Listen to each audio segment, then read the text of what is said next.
Por favor, a todos ustedes que nos acompañáis, aquí a los que estáis en casa, una calurosa bienvenida, un aplauso muy sentido, encendido, un tributo sincero y cariñoso a nuestro homenajeado. Arriba que se escuche, señoras y señores, el premio Juan de Mariana de 2024, Javier Miré.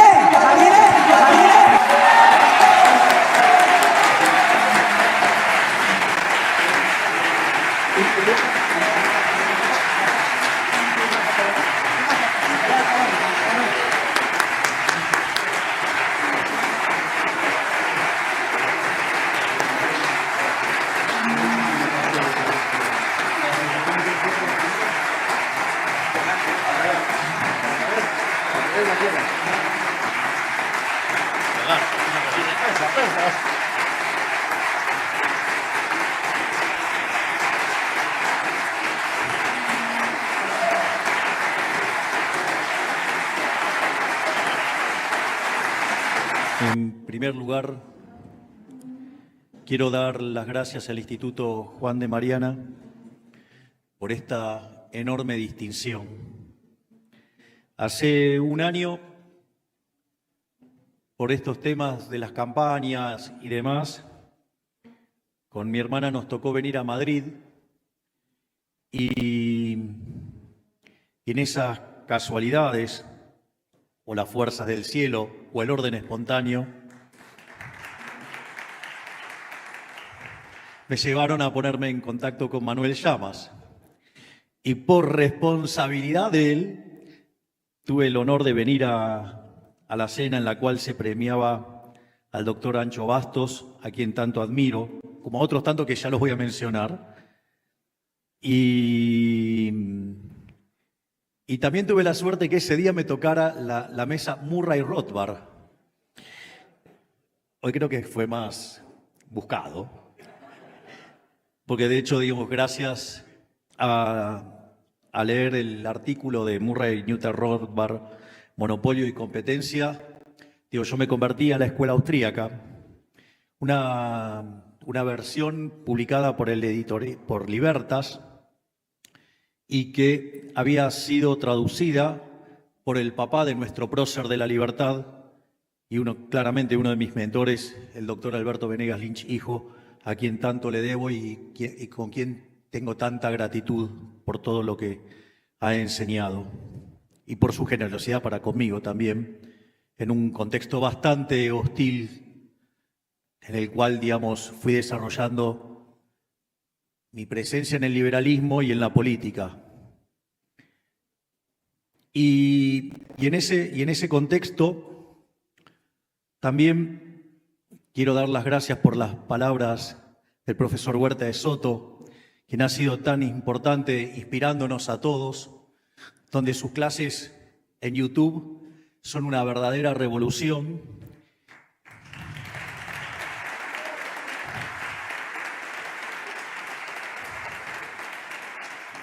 También quiero dar las gracias a las palabras del profesor Ricardo Manuel Rojas, que digamos, en alguna parte ahora cuando hable lo voy a mencionar, que siempre ha sido tan generoso conmigo y que en varias ocasiones me ha ayudado mucho. También quiero darle las gracias a Gabriel Calzada, quien tuve la oportunidad de conocerlo en la Universidad Francisco Marroquí, cuando fui a presentar un libro que se llamaba Desenmascarando la mentira keynesiana.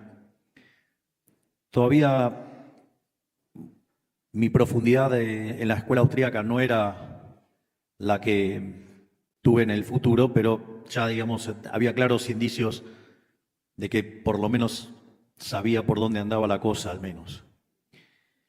Y en esta charla, para hoy, yo tenía preparado, digamos, una suerte de síntesis de mi reciente libro que se llama Capitalismo, Socialismo y la Trampa Neoclásica, que básicamente dice de la teoría económica a la acción política. Es un libro donde básicamente exploro los problemas de diseño de la teoría neoclásica y cómo ello conduce a socialismo. Y son 5 bloques, y me pareció que a la luz de los discursos y a la luz de las interacciones que fui teniendo, puede que pueda aportar también algo de valor contándoles mi experiencia, sobre todo en lo que tiene que ver con la política. Entonces, la charla la voy a particionar, voy a hablar un poco, digamos, de lo que tiene que ver con las cosas que estamos haciendo en el gobierno y, por otra parte, después voy a entrar en el tema de la discusión que quería dar, pero de manera mucho más sintética y mucho más concentrada. Y una de las cosas que mencionó el profesor Huerta de Soto, extremadamente valiosas, es cuando él señala el rol del conocimiento de la teoría económica. Les puedo asegurar que eso es fundamental. Hay un dicho que a mí me gusta levantar recurrentemente que dice: el que no sabe lo que busca no entiende lo que encuentra. Y esto tiene un rol fundamental cuando uno diseña la política económica y cómo uno se aferra a ese rumbo. O sea, nosotros desde el primer momento siempre supimos hacia dónde queremos ir. Es decir, el norte está claro, nosotros queremos ir ahí. Y eso viene dado por todo lo que uno hace, su background. Digo, la forma en la cual vemos la economía, pero digamos, no es solamente la cuestión de la economía. Nosotros interpretamos la política económica desde una cuestión moral. El diseño de la política económica tiene que ver con una cuestión fundamentalmente moral. Es decir, cuáles son los valores que están detrás de eso. Y claramente que frente a eso nada puede contra el liberalismo. Por eso recurrentemente en nuestros actos de campaña cerraban con la definición del liberalismo de Alberto Venegas Lynch, hijo, con algunas mutaciones que yo le hice, que es esto de: el liberalismo es el respeto irrestricto del proyecto de vida del prójimo, basado en el principio de no agresión y en defensa del derecho a la vida, a la libertad y a la propiedad, y cuyas instituciones son la propiedad privada, los mercados libres de intervención estatal, la libre competencia, pero en el sentido austríaco, no en el sentido neoclásico, la división del trabajo, la cooperación social, y donde solamente se puede ser exitoso sirviendo al prójimo con bienes de mejor calidad a un mejor precio. En ese sentido, eso es un marco rector y nosotros como objetivo tenemos que hacer que Argentina vuelva a ser grande nuevamente. Y la única forma de lograr eso es que Argentina vuelva a ser libre nuevamente. Y eso es lo que marca el norte. Y la verdad es que cuando ustedes plantean el objetivo, les aviso, no es un movimiento rectilíneo uniforme. Es decir, uno no va zigzagueando porque es un imbécil ineficiente. Es que en el medio puede ser que haya pozos, haya un montón de cosas y las tiene que ir esquivando. Y no solamente eso, sino que también se encuentra con otros problemas, digamos, donde los oponentes políticos también disparan. Entonces ustedes están esquivando los pozos, el camino, y mientras que ustedes están esquivando, están los opositores disparando. Y no solo que están los opositores disparando, sino que además, como si todo eso fuera poco, como nosotros decidimos cortar la publicidad oficial, los medios de comunicación se dedican todo el tiempo a estar hablando peste sobre nosotros, y como si esto fuera poco, mientras que defendemos las ideas de la libertad, también aparecen los liberales egipcios.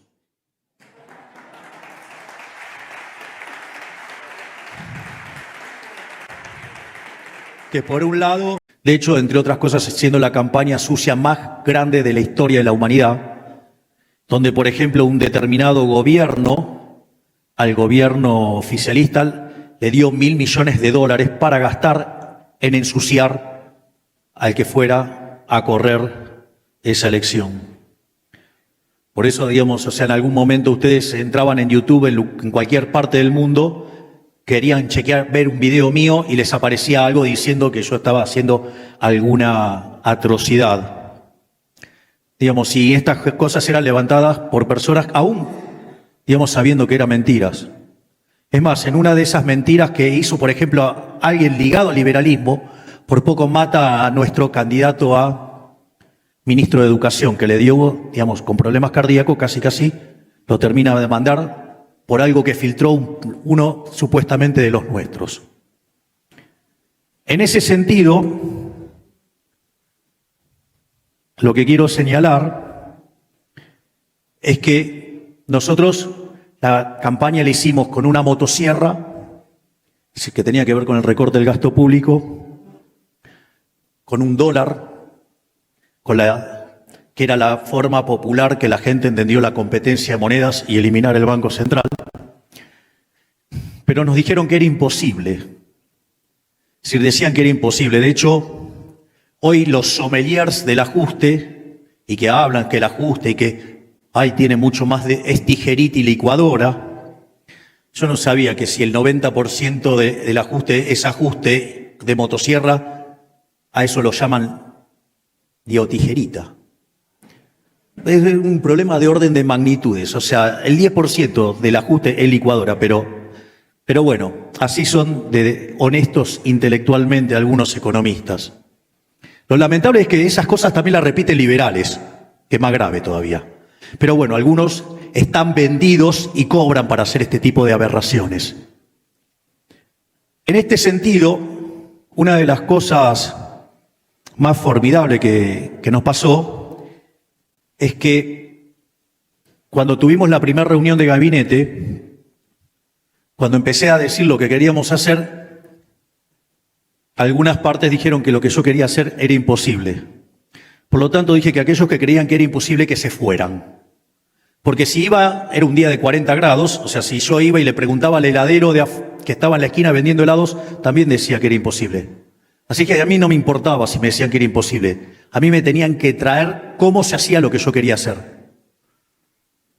Y así empezamos e hicimos el ajuste fiscal. De hecho, hicimos el ajuste fiscal más grande en la historia de la humanidad, no solo el de la Argentina. En el inicio, básicamente, frente al desastre con el que nos encontrábamos, nosotros sabíamos que había que frenar la emisión monetaria. En la primera semana de diciembre los precios crecían al 1% diario, o sea, al 3.700 anual. En los primeros 15 días de diciembre se había acelerado a un ritmo del 7.500% anual. No solo eso, sino que cuando ustedes toman la inflación mayorista, que es un indicador anticipado de la inflación, de hecho la inflación de diciembre fue del 54%. Eso anualizado da 17.000%.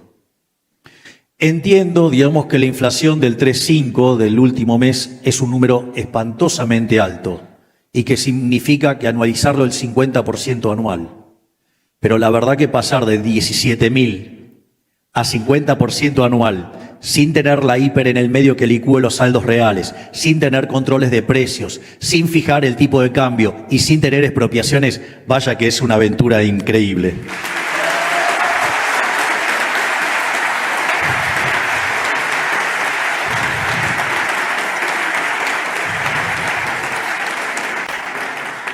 Pero es más, la dificultad monetaria no solo era todo lo que había emitido el gobierno anterior, no era solo el problema de la financiación del fisco, sino que también era el problema de los pasivos remunerados, que nos generaban 10 puntos de déficit fiscal. Y en ese sentido, también tuvimos que tomar estrategias bastante difíciles, donde los pifiadores seriales que hoy siguen criticando, le erraron, pero ninguno reconoce que le erró. Porque nosotros, en lugar de buscar de ir a una tasa de interés real positiva, lo que nosotros buscamos es arbitrar con la moneda extranjera, con el dólar, contra la que los argentinos sustituyen. Entonces eso implicaba una alta tasa en dólares, pero en términos reales negativos. Y si la estabilización funcionaba, nos iba a permitir además bajar fuertemente los pasivos remunerados. Y al mismo tiempo, la tasa de interés que estaba arriba del 250%, hoy está en el 40%, y el déficit cuasi fiscal de 10 puntos del PBI va a terminar siendo de 1 punto por lo que ya corrió, no por lo que viene para adelante. Y esto también es importante, ¿por qué? Porque el gobierno anterior, donde esa deuda con el Banco Central estaba a 30, 60, 90, 120, 180, 270 y 360 días. No sé si ingenuamente, pero la pasaron toda a un día. Esto no lo hicieron por casualidad, no lo hicieron inocentemente. Argentina tenía una brecha cambiaria del 200%, es decir, la relación del tipo de cambio y el paralelo y oficial era de 3-1. Además, tenía deuda con importadores por el equivalente a 50.000 millones de dólares, con lo cual parte del sistema productivo estaba parado porque nadie ya podía importar. Además, Argentina tenía el crédito, el acuerdo con el fondo caído. Teníamos 25.000 millones de dólares de deuda que vencían externa, donde la gran mayoría eran como organismos multilaterales y estábamos con ese problema. Teníamos cerca de 15.000 millones de dólares de dividendos retenidos. Teníamos además vencimientos de deuda en pesos por el equivalente a 90.000 millones de dólares. Entonces, básicamente, y los pasivos remunerados eran prácticamente 4 veces la base monetaria. Por lo tanto, ¿cuál era la gran apuesta del gobierno anterior? Es que nosotros no fuéramos liberales libertarios, sino que fuéramos liberales libertarados.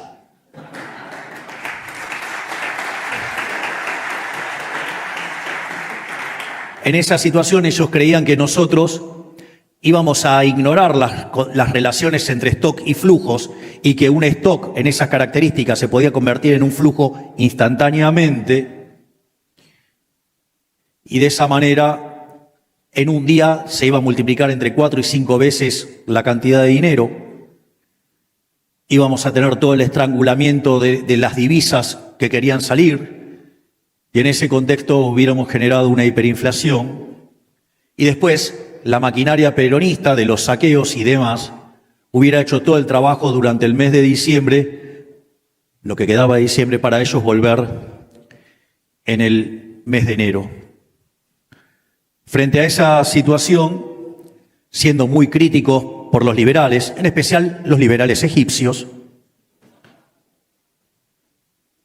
en ese sentido, lo que nosotros decidimos. Y acá sí hubo un uso intensivo de la teoría económica. Esto sí requirió un uso.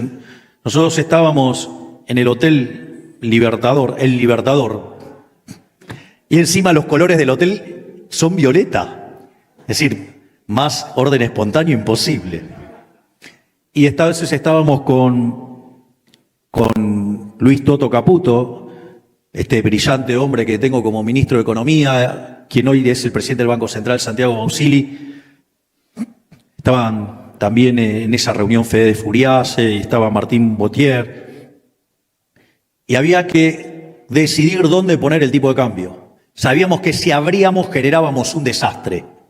Sabíamos que íbamos a ser castigados por los liberales libertarios o aquellos que omiten el problema de los stocks.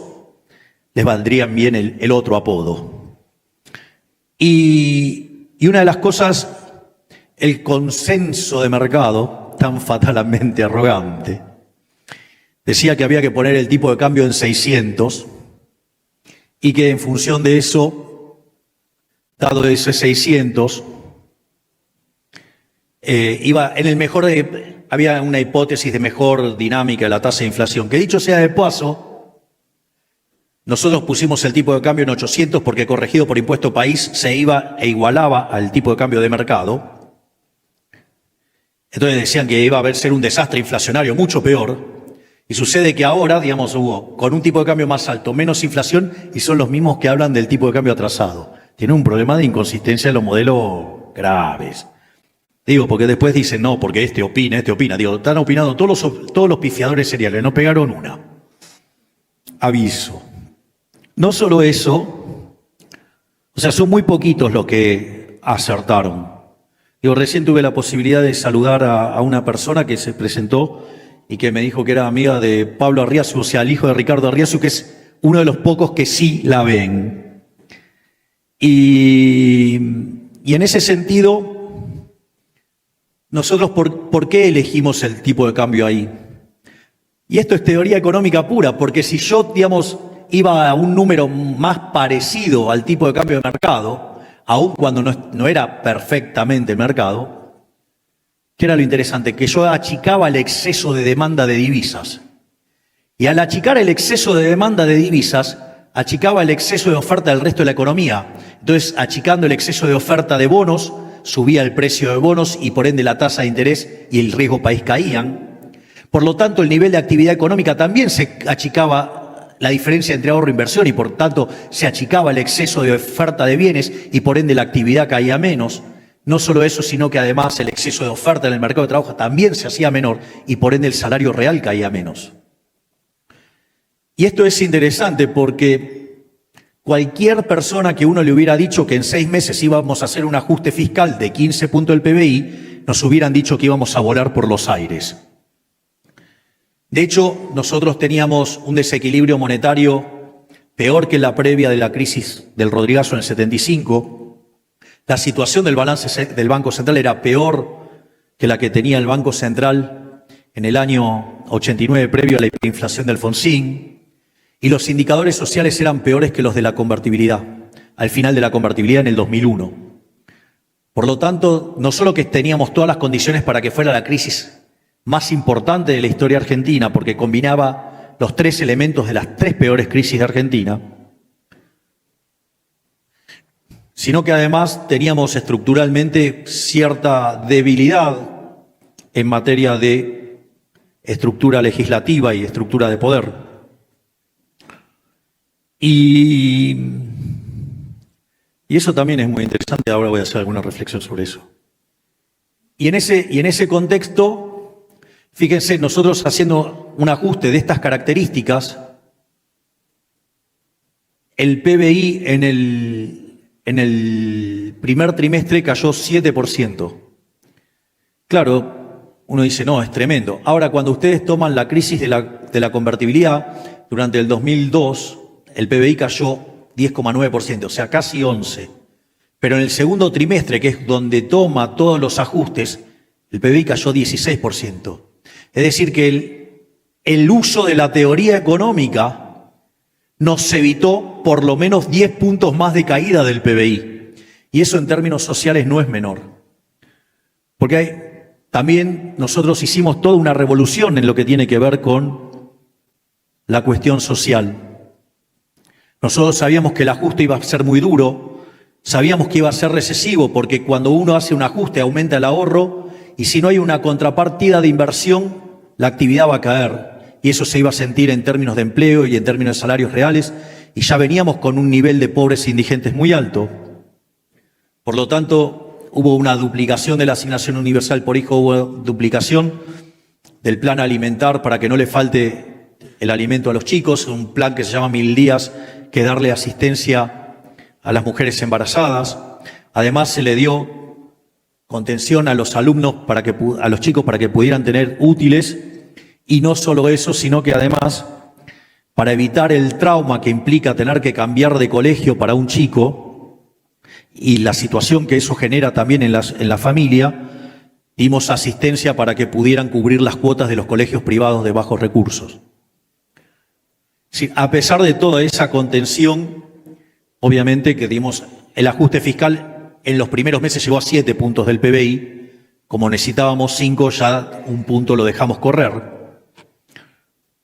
Entonces, con los 6 del Tesoro más los 9 del Banco Central estamos en 15. Es más, ahora con todo esto, digamos, el país hubiera estallado y sin embargo no estalló. Y sin embargo critican la política social del gobierno. Bueno, porque hay algo que hizo el gobierno que fue interesante y es terminar con los intermediarios de la pobreza. Es decir, gente que levanta la noble causa de dar contención a los más necesitados, aunque sabemos que de fondo, como dice el profesor Huerta de Soto, los planes contra la pobreza generan más pobreza. Pero aún teniendo eso en la cabeza, nosotros cambiamos la dinámica de la asistencia. Históricamente en Argentina la asistencia fue darle el pescado a la gente. Ya lo revolucionario en nuestro caso fue el nombre que tiene el ministerio, se llama Ministerio de Capital Humano. Y nuestro objetivo no es darle el pescado a la gente. Nuestro objetivo es enseñarle a pescar, enseñarle a ser un empresario y si puede que tenga su propia empresa de pesca.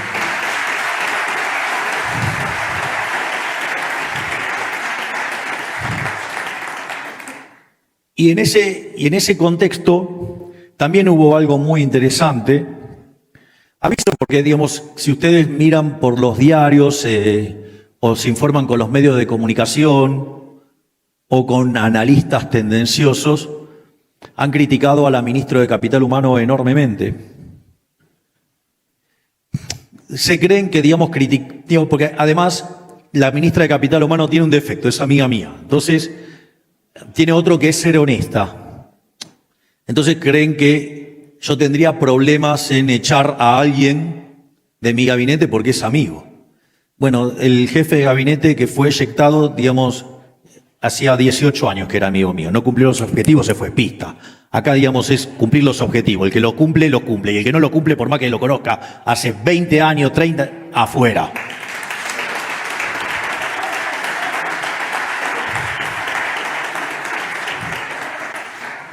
Y ahí también, entonces, si ustedes se fijan, estamos domando la inflación.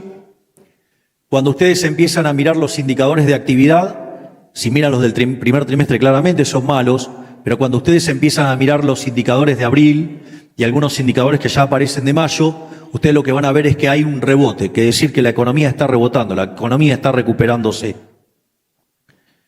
Los veo tan interesados que me parece que no voy a hablar de teoría económica y solamente voy a hablar de lo que estamos haciendo. Es decir, liberalismo aplicado 101, dicho por el que lo está haciendo.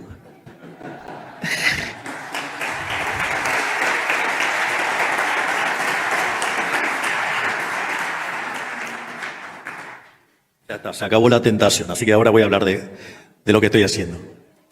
Y en ese sentido también hubo algo muy interesante. Una de las cosas que descubrió la ministra de Capital Humano fue que si bien cuando se daban los planes sociales se les daban una tarjeta, cuando se daban esa tarjeta uno creía que el beneficiario lo cobraba entero. Bueno, les aviso que no. ¿Cómo funcionaba? Cuando ustedes recibían ese programa, ustedes después tenían que certificar que habían trabajado. Y cuando iban a buscar esa certificación, ahí se quedaba la mitad. Entonces, nosotros sabiendo que el primer trimestre iba a ser muy duro, una de las cosas que hicimos, una gran acción de la ministra de Capital Humano, fue justamente quitarle la obligación de la prestación. Bueno, esa situación fue bastante complicada, no para la gente que ahora iba a recibir el doble de dinero. Y es por eso que instantáneamente, cuando nosotros hicimos esto, los gerentes de la pobreza anunciaron una marcha masiva. En esa marcha masiva, nosotros teníamos la información, ellos estaban planeando juntar 100.000 personas. Decían que iban a ir 50.000 para después mostrarlo como un gran logro, que iban 100.000. Entonces, se imaginan que cuando la ministra de Capital Humano hizo esto, la cantidad de cosas que salieron a decirlo, al final, que este es un gobierno liberal, digamos, termina siendo populismo, o populismo de derecha. Y en realidad era cortarle el curro a los ladrones, ¿sí?, de los gerentes de la pobreza. Y en ese contexto salen a hacer una marcha. Y ahí también, con nuestra brillante ministra de Seguridad, la doctora Bullrich, que además tuvo la grandeza que, como su opción de cambio fue derrotada en las elecciones, no solo que nos apoyó en el proceso electoral, sino que además aceptó ser nuestra ministra de Seguridad. Y junto al ministro de Infraestructura de ese momento, ¿qué es lo que hicimos? Creamos un número para que la gente denunciara las extorsiones. Dijimos que el que corta no cobra. Y eso lo íbamos, y el ministro de Infraestructura lo que hacía es utilizaba la red de transporte, la que más usaba para decir cosas aberrantes de mí, para decirle que si no iban a las marchas no pasaba nada, que ellos iban a seguir cobrando sus planes. Al mismo tiempo, la doctora Bullrich me presentó un protocolo de seguridad, el cual no dudé ni medio segundo en apoyar incondicionalmente. Y el día de la marcha, nosotros terminamos poniendo, digamos, el gobierno nacional 12.000 efectivos. ¿Para qué? Para recuperar una de las demandas de la población, que era recuperar la calle, que estaba siendo tomada por los vándalos y que toda la población era extorsionada por este conjunto de delincuentes. Bueno, de las 100.000 personas que esperaban llevaron 3.000. Había más efectivos que personas en la marcha. Eso implicó un fuerte golpe también sobre esas organizaciones y además no solo que empezamos a poner en caja la inflación, estamos recuperando la economía, sino que además también pusimos en caja la calle. Es decir, hoy en Argentina la calle no es de los violentos, la calle es de la gente que quiere trabajar y el que corta no cobra y el que hace disturbio va presos.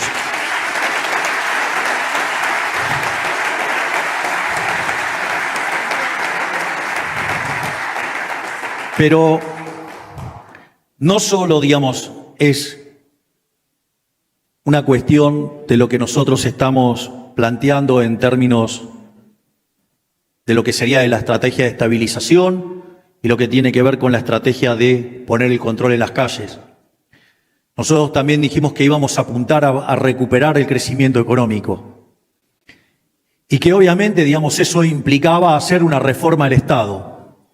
Bueno, lo primero que hicimos fue bajar la cantidad de ministerios a la mitad. Que muy a mi pesar, porque me hubiera gustado que otro fuera mi video más popular en el mundo, es afuera. Y ese es el video más popular de los que tengo, que todo el mundo, pero se volvió, a lo igual que no hay plata. Digamos, esto es muy interesante lo que pasa con el no hay plata. Los distintos políticos de distintos pelajes o están perdidos totalmente porque, digamos, son socialistas de lo más rancio, o son socialistas cool, o sea, keynesianos.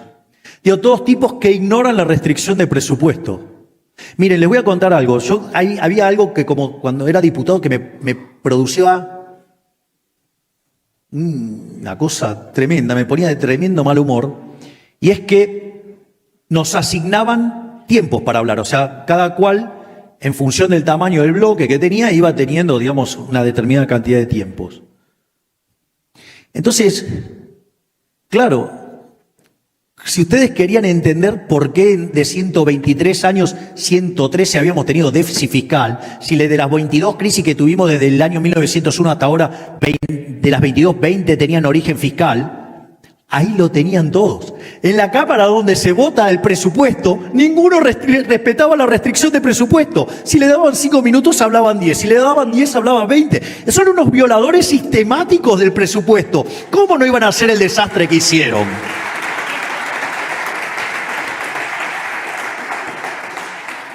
Entonces, y ahí también dimos algunas batallas importantes que fueron claves para lo que estamos haciendo, ¿no? Porque una de las cosas que ustedes pueden tomar todos mis discursos es, siempre dije, yo no voy a votar presupuestos con déficit fiscal. Y explicaba que, por ejemplo, si ustedes tienen déficit fiscal, y esto por eso es tan importante el tema de los valores, si ustedes lo votan con endeudamiento, eso es profundamente inmoral. Porque en realidad lo que están diciendo es que la fiesta de hoy se paga con impuestos futuros. Es decir, que ustedes están de fiesta hoy y le están pasando la cuenta a sus hijos, a sus nietos.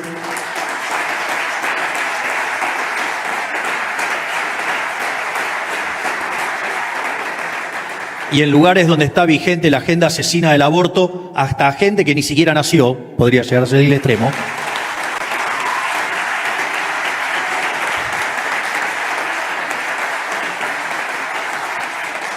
Entonces el endeudamiento es inmoral. Ese es el primer punto. El segundo punto es, de hecho Argentina usó tanto eso que es el máximo defaulteador de la historia moderna.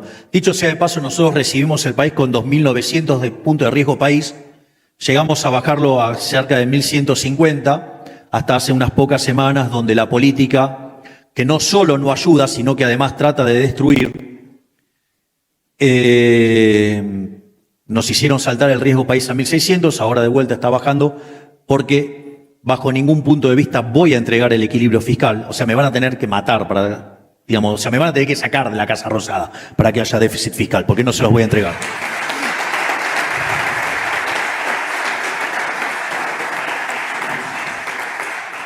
La otra cosa que pueden hacer es financiarlo con emisión monetaria. No por nada Argentina le sacó 13 ceros a la moneda, tuvo 2 hiperinflaciones sin guerra, podríamos sacarle 3 ceros más. También es inmoral. Como dice el brillante libro del profesor Ricardo Rojas, digamos, la inflación es un delito. En realidad el verdadero delito, y eso lo plantea muy bien el profesor Rojas, es la emisión monetaria, el señoriaje. Es decir, porque esos economistas que dicen, no, ustedes pueden emitir hasta, no sé, lo que crece la demanda de dinero, y si fuera lineal con el PBI, entonces en cuanto crece el PBI, eso es una farsa también. Es un delito también, es una estafa. Porque que la inflación sea cero no quiere decir que no hay estafa. Porque si no hubieran emitido, hubiera habido deflación y eso le hubiera devuelto el dinero a la gente. Y es así que es una política bien pro pobres. Sin embargo, los pseudos progresistas les gusta emitir dinero a lo loco. Entonces, en ese punto, nosotros, en el saneamiento que hicimos del Banco Central, hoy prácticamente ya les digo que el cuasi fiscal es cero, de acá para adelante es cero. Quedaban cerca de 18.000, teníamos una base monetaria de 15 billones de pesos y teníamos pasivos remunerados por 18 billones. De esos 18 billones, 12 estaban en bancos públicos, 7 en el Banco Nación, donde gran parte de esas tenencias del otro lado son del Tesoro Nacional. Lo que tiene que ver con la provincia de Buenos Aires, que son 3 billones, tiene tanto déficit fiscal el soviético de la provincia de Buenos Aires que usa el Banco Provincia, y por lo tanto esa no lo puede tocar. Y el resto, digamos, está mayoritariamente con el gobierno de la ciudad, con quien tenemos una excelente relación. Entonces solamente nos queda un problema de 6 billones. La última colocación de letras para hacer la mutación desde el central a el Tesoro ascendió a casi 6 billones de pesos. Están casi contra las cuerdas que los tenemos knockout.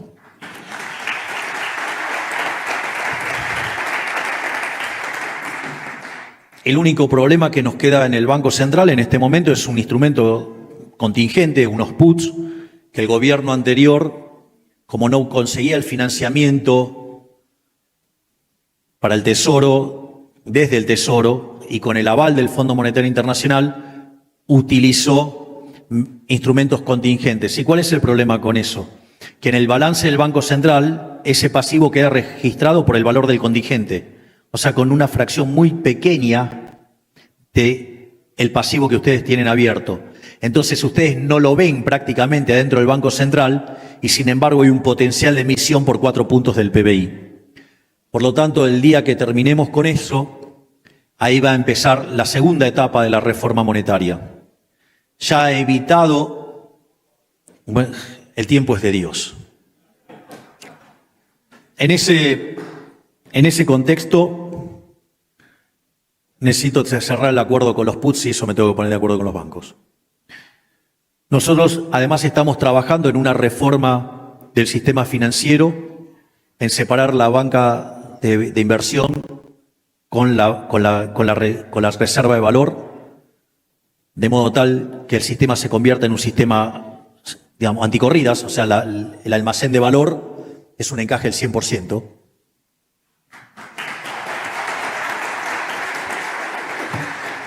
Y en la banca de inversión ustedes van a tener títulos y se va a ir acomodando, se iba en función de cómo fluctúen los precios. Por lo tanto, se terminaron las corridas. Entonces, cerrado el grifo fiscal, cerrado el grifo financiero, cerrado el grifo externo, porque el tipo de cambio va a ser libre, vamos a ir no solo a un sistema de libre competencia de monedas, sino que al mismo tiempo vamos a declarar la emisión monetaria un delito de lesa humanidad.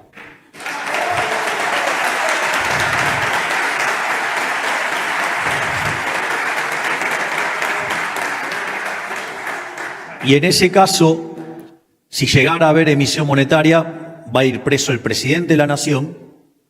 Yo creo que me lo pueden aprobar porque tienen tantas ganas de meterme preso. Va a ir preso el ministro de Economía, el presidente del Banco Central, el director del Banco Central y los diputados y los senadores, digamos, que acompañen una medida de esas características. Dicho esto, lo que va a suceder, ustedes me pueden decir, no, bueno, pero digamos, Argentina violó sistemáticamente las leyes. Es cierto, pero al ser caratulado de delito de lesa humanidad, es imprescriptible. Entonces puede venir un gobierno y cambiarlo, pero atrás puede venir otro liberal y meter preso a todos los delincuentes.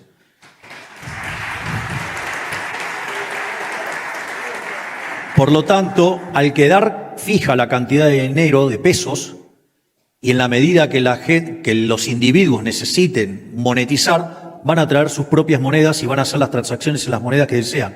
Y si ustedes se fijan, eso va a hacer que cada vez el peso tenga muchísimo menos rol o importancia dentro de la cantidad de transacciones que se hace. Y va a llegar un momento que va a ser tan chico que vamos a cerrar el Banco Central.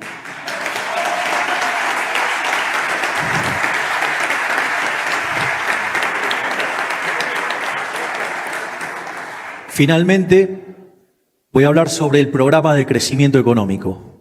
Voy a hablar sobre la transición y voy a hablar sobre las reformas. Una nota de color, porque hay muchos libertarios egipcios, que dicen que nosotros estamos aumentando la presión fiscal. Entonces dice, Milei no es liberal en eso, porque subió los impuestos. Bueno, vamos contra esos mentirosos. Si yo tenía 15 puntos de emisión monetaria, 15 puntos de señoriaje, que es robo directo sobre los argentinos, y solo me llevé 1,5 puntos de impuesto país y le devolví a los argentinos 13,5 puntos, ¿aumentó la presión fiscal o bajó en el neto? Aprendan a hacer las cuentas, burros. Es más, te lo subrayo más, delincuente.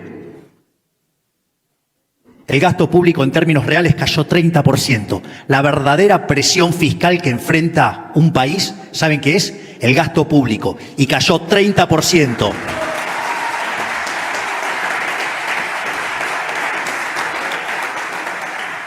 Por lo tanto, estamos corriendo al estado del medio. ¿Y por qué es importante esto? Porque ahora hay 15 puntos del PBI que se los comía el Estado y ahora se convierte ¿en qué? En el ahorro que vuelve a la inversión. Por lo tanto, la inversión va a ser financiada por ese ahorro. Pensar que cuando nosotros llegamos al poder se hablaba de la hiperinflación. El 85% de los argentinos creía que iba a haber una hiperinflación. Hoy menos del 20% cree que puede haber una hiperinflación. De ser el problema más acuciante de la Argentina, la inflación, hoy pasó a estar en tercer lugar. Que me vengan a decir que no se puede, porque sí se puede.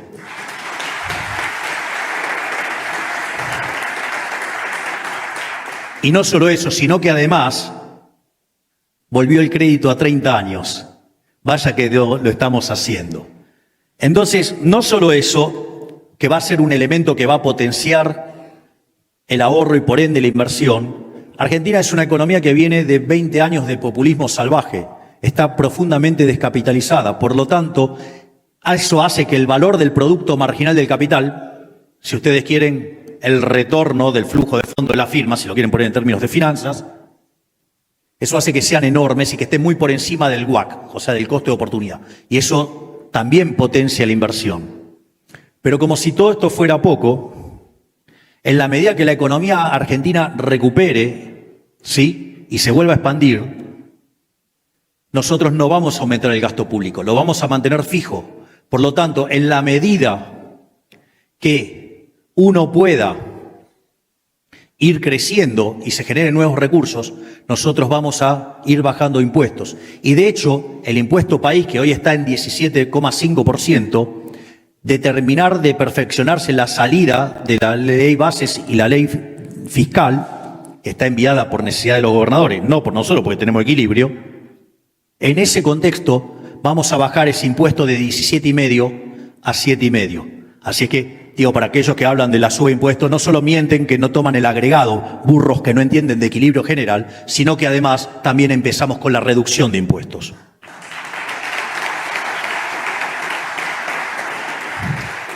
Por otra parte, hay gente que dice que no tenemos un programa de largo plazo. Es increíble porque la reforma más grande que se hizo en la Argentina fue la que hizo Menem, y esa reforma del Estado tenía 100 artículos, eran 100 reformas. Y dicen, no, la desguazada ley bases. Bueno, la desguazada ley bases es 5 veces más grande que la reforma de Menem.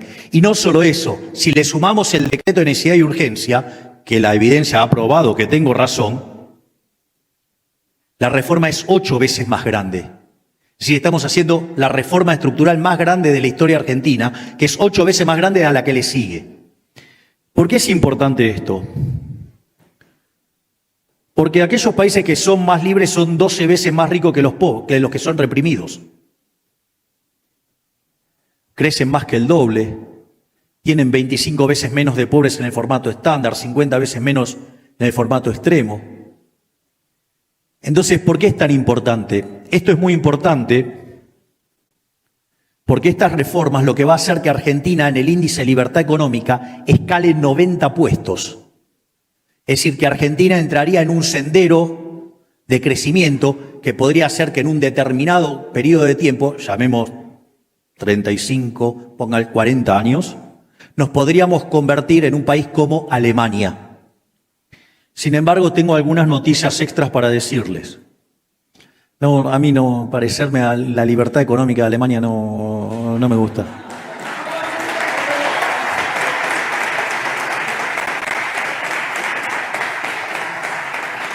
Es más, el país que más libertad económica tenía era Irlanda, y eso en 35 años hizo de ser el país más miserable de Europa tener un PIB per cápita 50% más alto que el de Estados Unidos. Pero la verdad, ¿sabe qué? Nosotros tenemos pendiente todavía 3.200 reformas estructurales más, y no solo que vamos a ser libres como Irlanda, vamos a ser el país más libre del mundo y vamos a ser el país más próspero del mundo.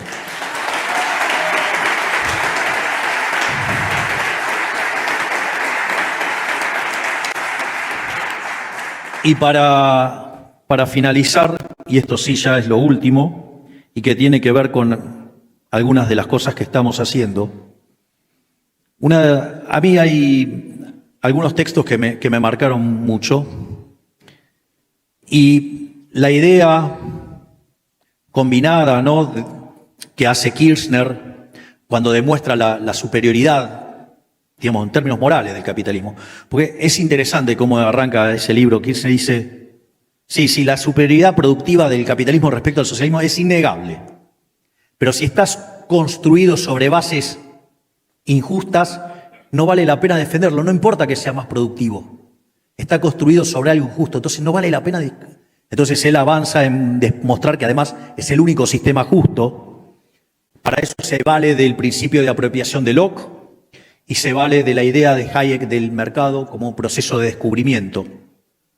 Esto es muy interesante porque cuando ustedes estudian la literatura del crecimiento económico y especialización, o sea, con y sin dinero, o sea, se supone que entiendo cómo se hace para crecer una economía y cómo bajar la inflación. Esta última parece que está funcionando, la otra créanme que también. Pero es muy interesante el planteo de Hayek. Si ustedes lo ponen y lo contrastan con lo que es la teoría del crecimiento económico. La teoría del crecimiento económico, una de las cosas que hace es buscar y tratar de describir cómo llega a un estado estacionario con o sin crecimiento. Pero lo interesante es que según como ustedes modelen la función de producción, aparece un fenómeno que se llama convergencia. Y eso es interesante porque los países que suelen estar rezagados crecen más rápido que los que están adelante, si hacen las reformas de mercado, Y entonces ustedes hacen las reformas de mercado y entonces en algún tiempo alcanzan a los países, digamos, desarrollados, si ustedes quieren llamarlo de alguna manera. Y esto es muy interesante porque cuando ustedes van mirando la historia de la humanidad, la cantidad de años que se necesita para duplicar el PBI per cápita es menor. O sea, el primero que lo logró fue Inglaterra, que tardó 58 años, después Estados Unidos, así sucesivamente, hasta, digamos, en el caso de Corea, que tardó 10, o en el caso de China, que tardó 7. Es más, es tan interesante el caso de China que no solo que duplicó el PBI per cápita en 7 años, sino que los 7 años que le siguieron también, obviamente haciendo reformas pro mercado. Es decir que en 14 años multiplicó por 4 el PBI per cápita. Entonces ustedes lo que ven es un proceso de aceleración. ¿Y eso por qué pasa? Porque en realidad esas oportunidades de mercado en los países que están desarrollados ya fueron descubiertas. Entonces ustedes lo que tienen que hacer, ¿qué es? Tener buenas instituciones que defiendan la vida, la libertad y la propiedad y el principio de no agresión, o sea, la ciudad de la libertad. Y cuando ustedes hacen eso, van a crear un ambiente para que las empresas se puedan desarrollar, para que los emprendedores puedan descubrir y apropiarse de sus descubrimientos, y eso hace que ustedes puedan converger. Y cuanto más libres sean, más rápido lo van a hacer. Y cuanto más los ayude la tecnología, más lo van a poder hacer. Por eso, mi última gira por Estados Unidos tuvo que ver con ir a ver a los empresarios más importantes del mundo tecnológico. Porque ¿qué es la inteligencia artificial? No es ni más ni menos que una nueva suerte de revolución industrial, una situación donde se da un aumento de la productividad nunca visto. Y eso, el único riesgo que tiene eso, digamos, todos habrán leído Hazlitt, por ejemplo, cuando dice el odio a la máquina. Bueno, ustedes escuchan, la mayoría de los políticos parece que estuvieran recitando el odio a la máquina, ¿no? O sea, digamos, la falacia ludita. Y es interesante porque están basados en todos un montón de mitos que son todas mentiras, que la escuela austríaca sabe que son todas mentiras. Y con eso lo que hacen es regular. Pero ¿qué es lo que pasa? Ustedes cuando ustedes regulan, esto en economía es el problema de las no convexidades. Digamos, son esos problemas que nos inventamos en la cabeza los economistas para determinar determinadas propiedades normativas, llámese óptimo de Pareto, en nuestros modelos de equilibrio general, y que en realidad no tienen nada que ver con la vida real. Si por eso para mí fue muy revelador el artículo de Murray Newton-Rothbard, ¿no? Digamos, o sea, monopolio y competencia, donde me di cuenta que después de dar 25 años de clases de microeconomía, todo lo que había enseñado de estructura de mercado estaba mal. O sea, fue más productiva esas 3 horas para leerme esas 140 hojas que todo lo que había estudiado antes. Pero, bueno, no por nada uno de mis hijitos de 4 patas se llama Murray.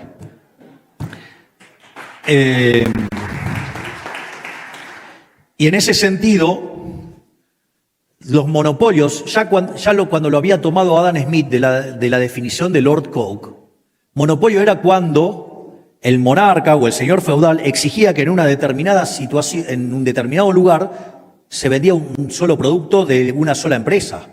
Y si eso no era cumplido, se lo sancionaba con la ley, le cortaban la cabeza, no sé, le hacían cualquier cosa de esa, o los mataban.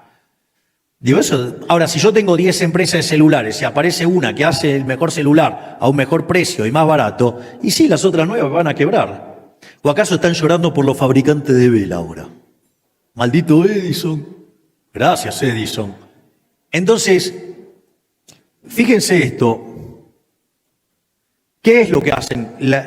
Siguiendo el paradigma neoclásico, intentan regular esas empresas como si fueran competitivas en el sentido neoclásico. Eso quiere decir que le quitan la cuasirrenta, es decir, los beneficios extraordinarios. Si ustedes le quitan las cuasirrentas, el resultado es que ustedes quedan como si fueran una empresa de rendimientos constantes a escala, es decir, que les mató el potencial de crecimiento económico, es decir, que las regulaciones con las cuales, digamos, Europa es el lugar del mundo que más sufre esa regulación, por ende es el lugar que menos crece del mundo, justamente el Estado y sus regulaciones están matando el crecimiento económico.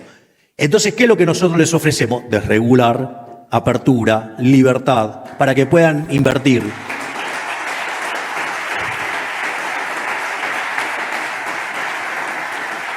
Por lo tanto, abrazando las ideas de la libertad, ¿sí? no castigando a la población con la aberración del aborto, porque la población permite mayor división del trabajo y por ende permite mayor crecimiento económico, permite mayores rendimientos crecientes a escala. La famosa fábrica de alfileres de Adam Smith, limitada por el tamaño del mercado, es un canto a defendamos la vida, no la muerte. Algo que Elon Musk lo levanta. Les voy a contar una anécdota divertida de Elon Musk. Este le va a gustar. Estamos en la primera reunión con Elon Musk, entonces me plantea el problema demográfico, entonces nos ponemos a discutir el tema demográfico y que a él le preocupa el hecho de que la población está creciendo cada vez menos y que, digamos, hay un problema ahí con la tasa de natalidad. Entonces se nos frena el motor de la innovación. Y entonces él, digamos, propone revertir el lavado de cerebro que se hizo en la población, digamos, con todo lo que fue el Club de Roma, que son los que, digamos, ahora se desclasificaron los archivos de Nixon, digamos, donde proponían como una cuestión científica, o sea, porque hoy son los elevados los que proponen el aborto. Lo que no saben que es una agenda que si ustedes van y miran el libro del Éxodo, de la Torá, o sea, Shemó, o sea, el Pentateuco del Antiguo Testamento, digo, ya, digamos, eso se aplicaba ya desde hace rato, o sea que no tiene nada de moderno, digamos, hacerse el canchero pro-choice. Pro-choice es una manga de retardatarios de hace 4.000 años. Y al margen de eso, entonces en un momento me dice, no, bueno, entonces hay que trabajar para limpiar ese lavado de cerebro. El liberalismo tiene los fundamentos para hacerlo con el respeto del derecho a la vida. Probablemente no hay mejor ejemplo que el de Walter Block del avión. Con ese no pueden nunca. Pero hay algunos imbéciles que dicen, no, Milei es conservador, está en contra del aborto. No, Milei es liberal de verdad, no es un asesino que está a favor del asesino en el vientre de la madre.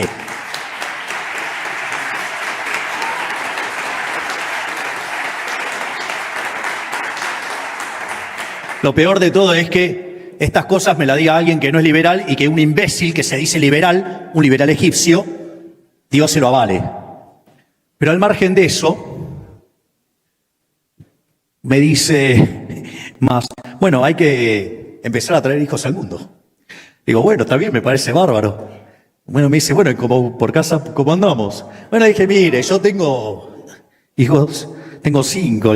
Sí, me dice, pero los de 4 patas no cuentan. Así que además Elon Musk no solo que es un... Miren qué fabuloso esto. En un tramo de la charla dice, y eso explica por qué es exitoso y eso es festejable y ponderable. Dice, yo me levanto todas las mañanas pensando en qué problema le puedo arreglar a la humanidad. Listo, es el benefactor social de que nosotros hablamos, el empresario exitoso es ese.